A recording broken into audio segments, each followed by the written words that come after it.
My name is Robin Harrison. I'm 39 years old, and I'm standing in the lobby of a funeral home in upstate New York, watching as distant relatives and old family friends file past the framed photo of my mother, Eleanor. It's been 6 years since I last saw my sister Rachel and her husband, who also used to be my fiancé. My hands feel cold despite the summer heat outside. I tug at the sleeves of my black dress, not because I'm cold, but because I'm trying to hold myself together. Today is supposed to be about saying goodbye to Mom, but part of me can't stop anticipating the moment when Rachel walks in. The last time I saw her, she was leaning against my then fiancé, laughing at something he whispered. That image stayed with me longer than I'd care to admit.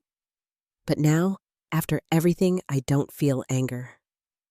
I feel something quieter, a calm that only comes when you know exactly who you are and who you no longer need. I hear the door open behind me and instinctively turn. There she is, just as polished and put together as I imagined. Rachel always knew how to make an entrance.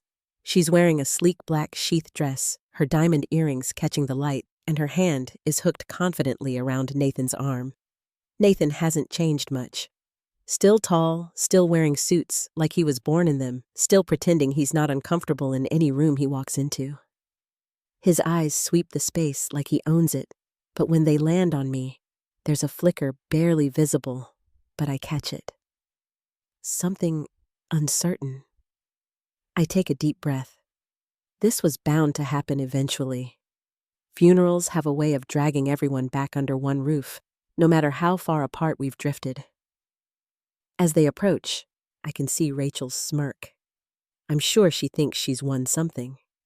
But here's what she doesn't know. The man she left me for the life she flaunted on every social media platform, none of that shakes me anymore, because what's waiting just a few feet behind me sipping coffee and chatting quietly with my father is the man I actually married. And when Rachel meets his eyes, really meets them, everything will change. The smugness will drain. The past will unravel. And for the first time in 6 years, I'll be the one who gets to walk away smiling. I didn't come here to settle scores. I came to say goodbye to my mother. But maybe, just maybe, this day will also mark the quiet beginning of something else. Something stronger. Something whole. And trust me, Rachel will never see it coming. I met Nathan at a fundraising gala one October evening, the kind where everyone wears too much cologne and pretends to know about wine.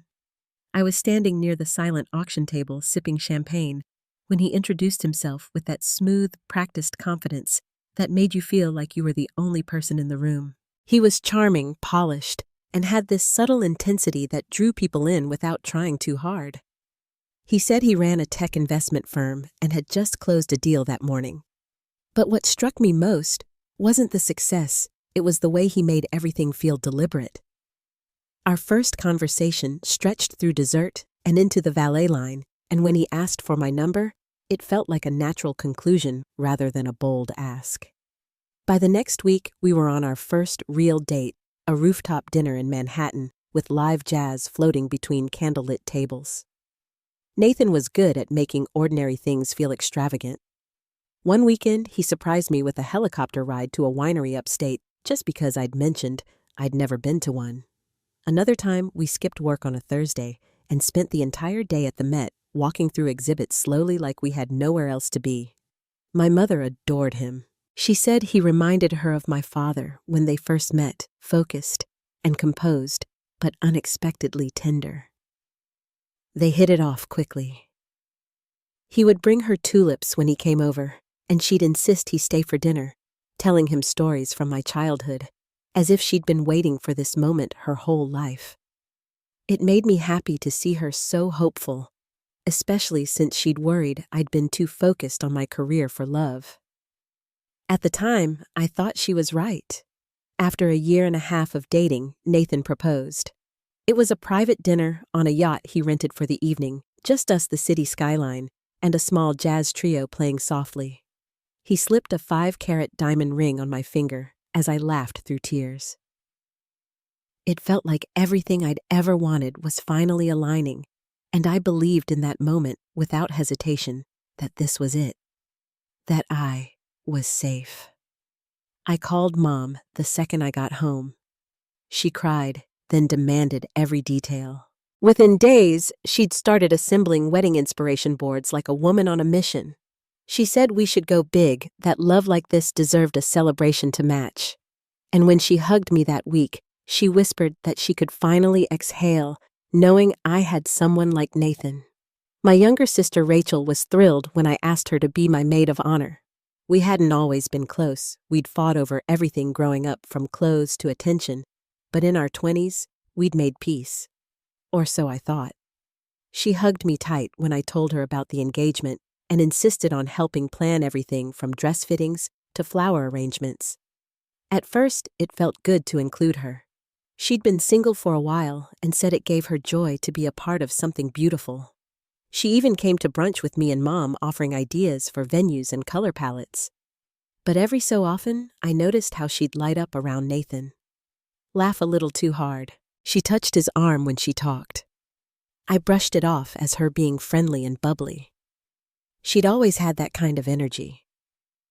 One night after dinner, I caught her staring at Nathan from across the room.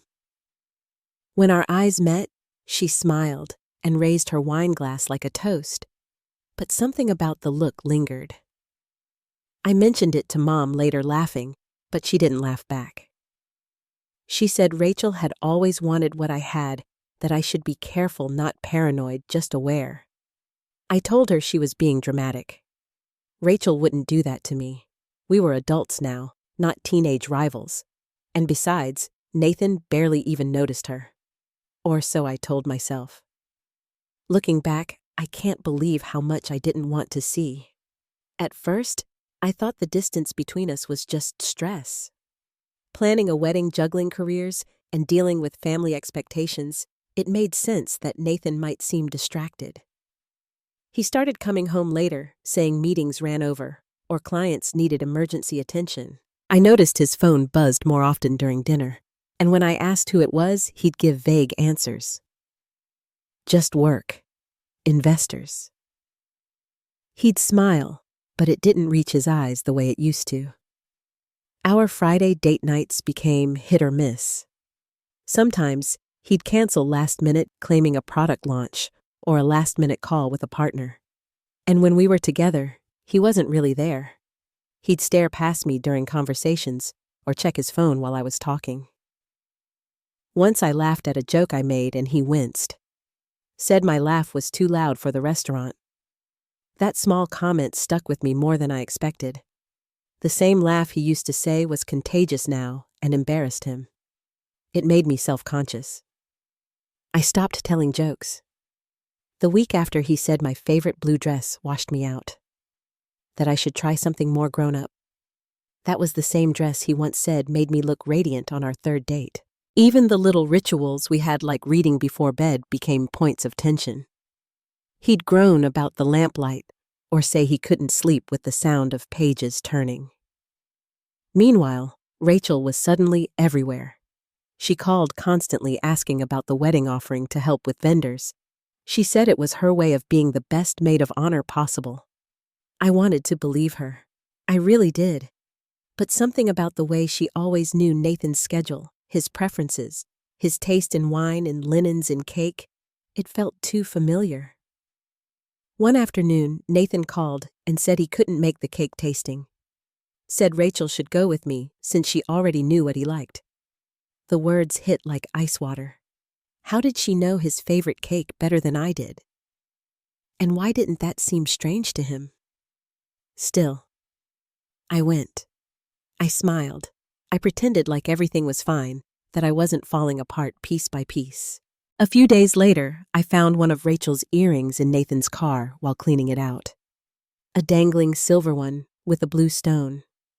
The kind she wore to our engagement party.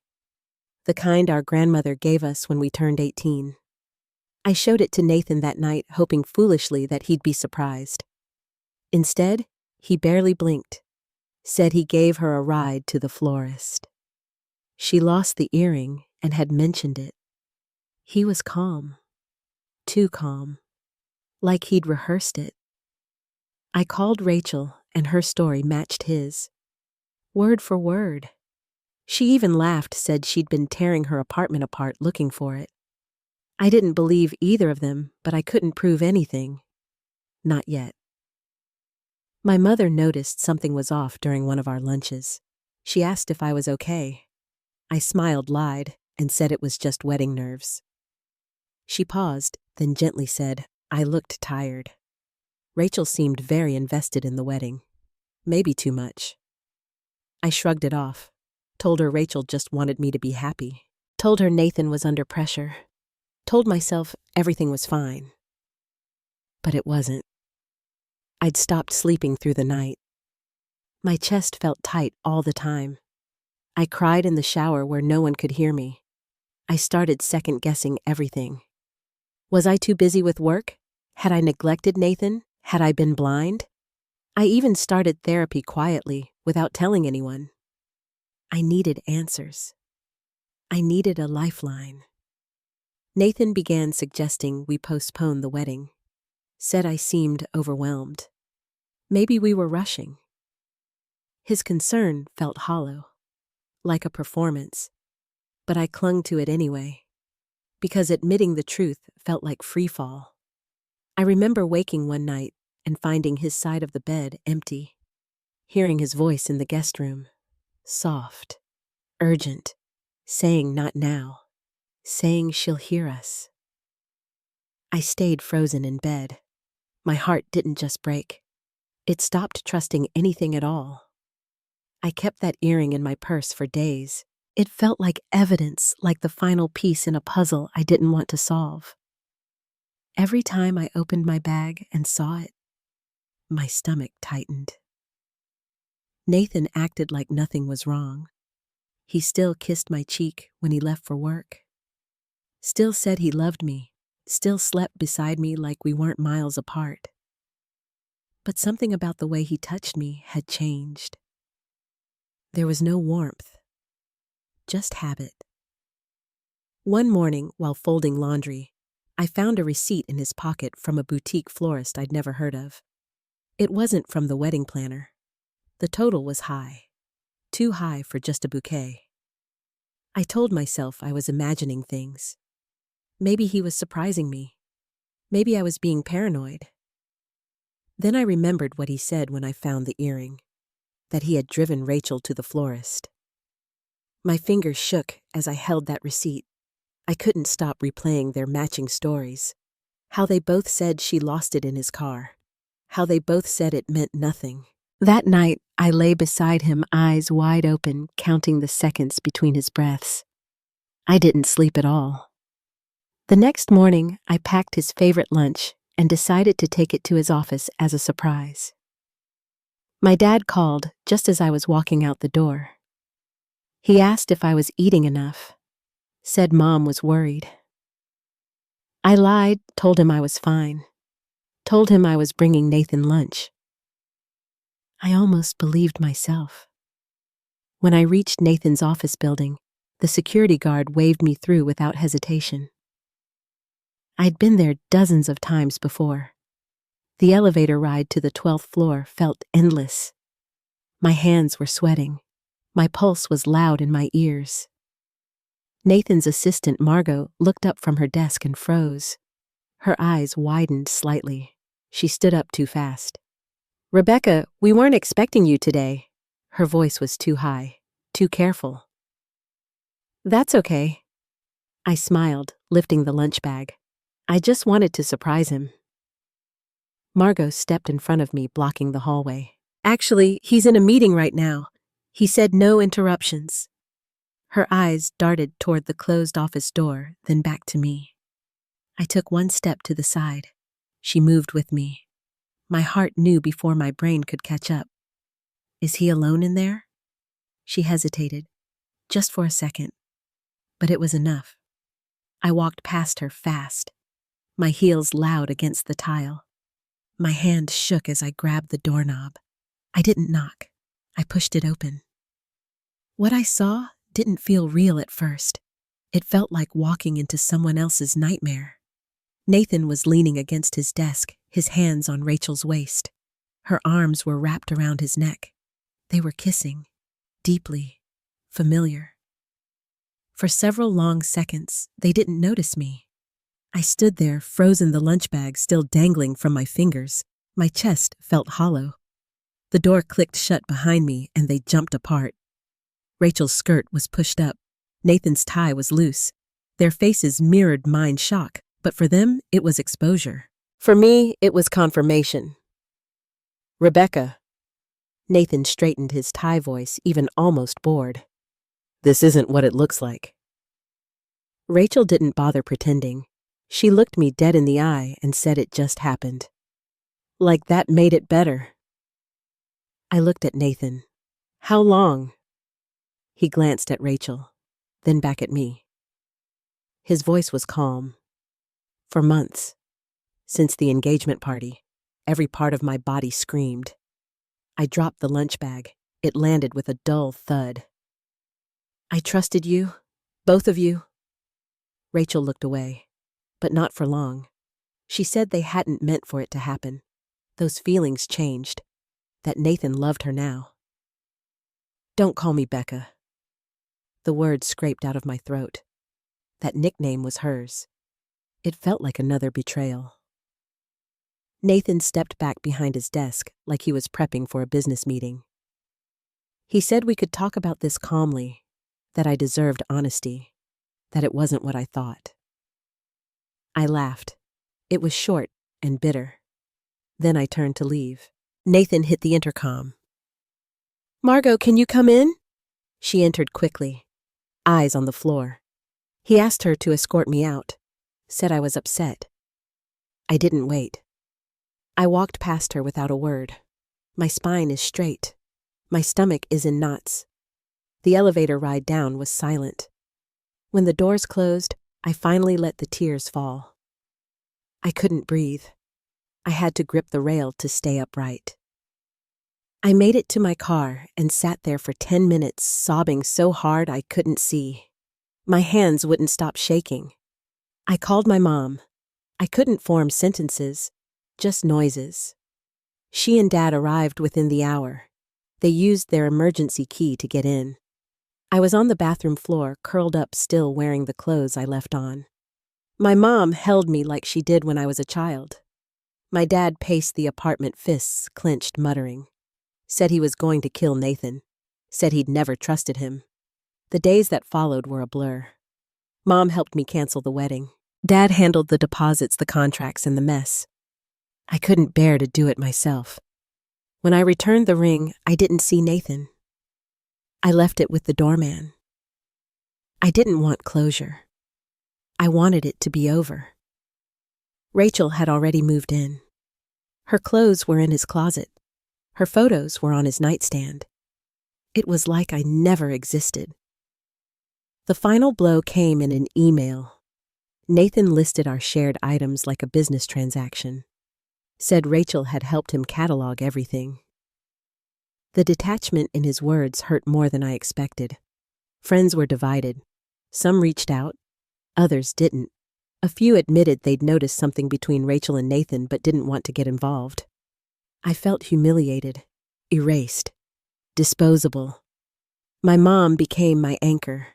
She showed up with food I couldn't eat. She stayed overnight when the silence felt unbearable. She tried to fix things between me and Rachel, but it always ended in shouting or silence. Once at dinner, Rachel snapped, said I always had everything. This time, she got there first. He wasn't a prize. He was the man I loved. I stood. I left. I didn't see her again for a long time. I didn't want revenge. I wanted to heal. But healing felt impossible in a city full of memories. I had to get away. I had to start over, before the pain became permanent. Leaving Boston felt like abandoning a part of myself, but staying would have destroyed what was left. Every street corner held a memory I didn't want. Every familiar face reminded me of what I lost. Chicago was a last-minute decision. A marketing director role opened at our firm's Midwest office, and I applied without telling anyone. 2 weeks later, I was packing my apartment while my mother folded sweaters beside me in silence. We didn't talk much during those hours. She knew I needed space more than advice. At the airport, she hugged me tighter than usual and whispered that healing wasn't the same as running away. The first weeks in Chicago were brutal. My new apartment felt sterile, like a hotel room without the promise of checkout. I worked long hours, skipped meals, and fell asleep with the TV on just to avoid the silence. I saw a therapist once a week. At first, I barely spoke. I just cried. My therapist waited. She never rushed me, never judged the pauses. Eventually, I opened up. I talked about Rachel, about Nathan, about the betrayal that took away more than just love. It took away trust. It took away the future I had built in my head. She reminded me that grief doesn't only come with death. Sometimes it arrives with a loss that has no funeral. I began journaling again. Small notes, quiet thoughts, 1 page at a time. Slowly, I started rebuilding. I found a cozy cafe near my office where the barista remembered my order. I joined a yoga class even though I hated stretching. I said yes to a book club invitation from a colleague. That colleague was Madison. She worked in HR and had a laugh that made everyone turn. She introduced me to a circle of women who weren't trying to fix me, just include me. With them, I felt like a person again. Through Madison, I met Zachary. It was at a networking dinner for local tech firms. He was quiet, but thoughtful. Asked more questions than he answered. Wore a simple watch and spoke like he actually listened. I wasn't looking for anyone. I wasn't even open to the idea. But Zachary didn't flirt. He didn't push. He just said he liked my take on digital strategy and asked if I wanted to grab coffee the next morning.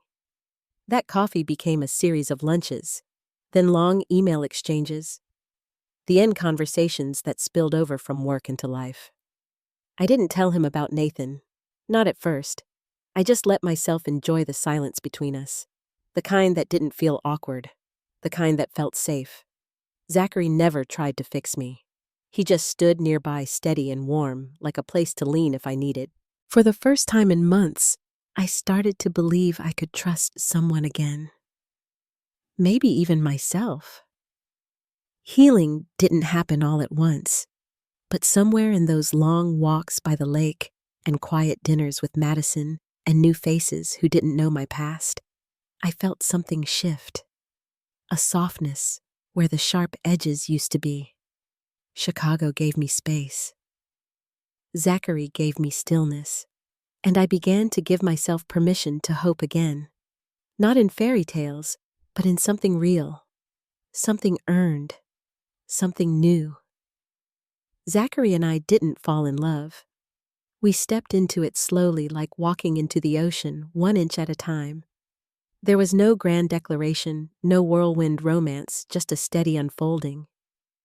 He remembered small things, how I took my coffee. I hated loud restaurants. I needed time to answer questions that touched too close to the past. He never rushed those answers. He never tried to fill the silence or guess what I was thinking. Instead, he gave me space and waited until I was ready to speak. We built something real in those quiet months. No fireworks, just flickers of warmth. No grand gestures, just thoughtful consistency. When I told him about Nathan, about Rachel, about the betrayal that tore my world apart, he listened without flinching. He didn't say I should move on or let go. He said it made sense that I was still healing. He shared his own heartbreak too, a marriage that ended not in fire, but in erosion, a business partner who took more than money. We both knew what it meant to lose something you built with love. Zachary wasn't like Nathan. He didn't charm the room or dominate every conversation. He asked more than he answered. He gave more than he took. And he made me feel like I never had to perform for love again. The first time I had a panic attack in front of him, I expected him to freeze. Instead, he moved beside me, not asking questions, just helping me breathe.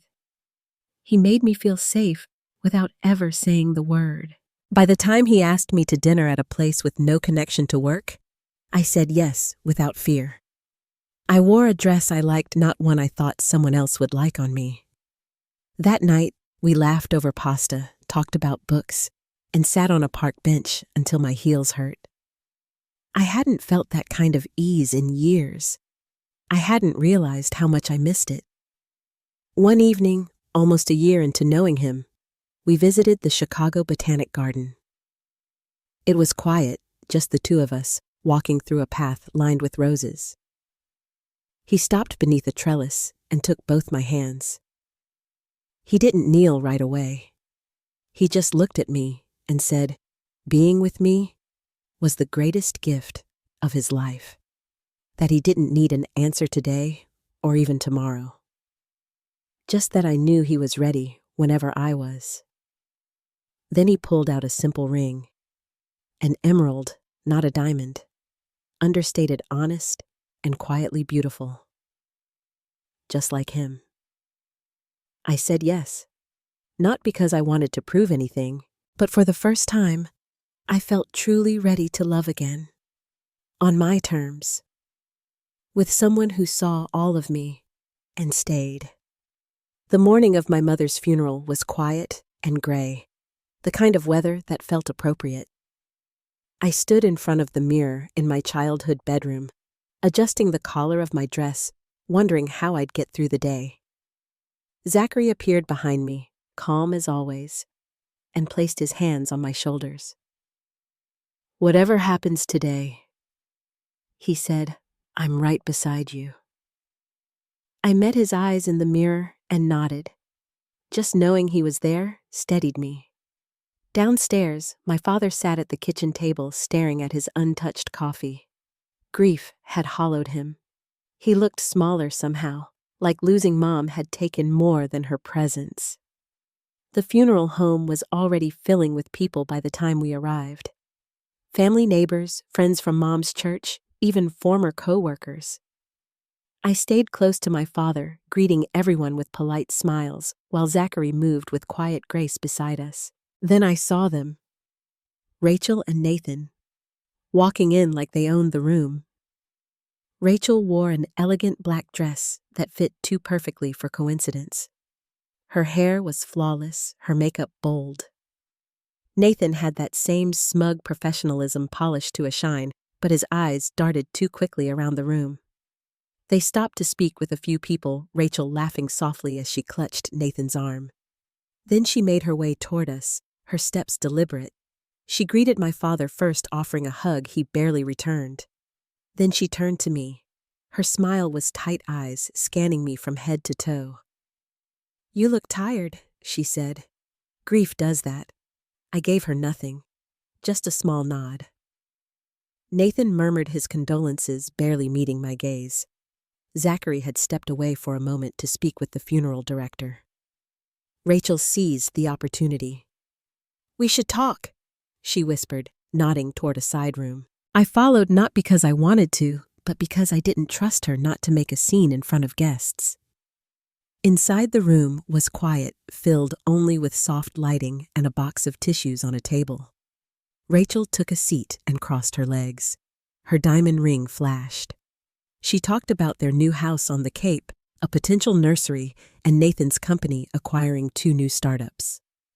I waited. Then she leaned forward and said it. Poor you. Still alone at 39. I got the man, the money, and the mansion. I smiled. Not because I was amused, but because it was finally so clear how little she understood.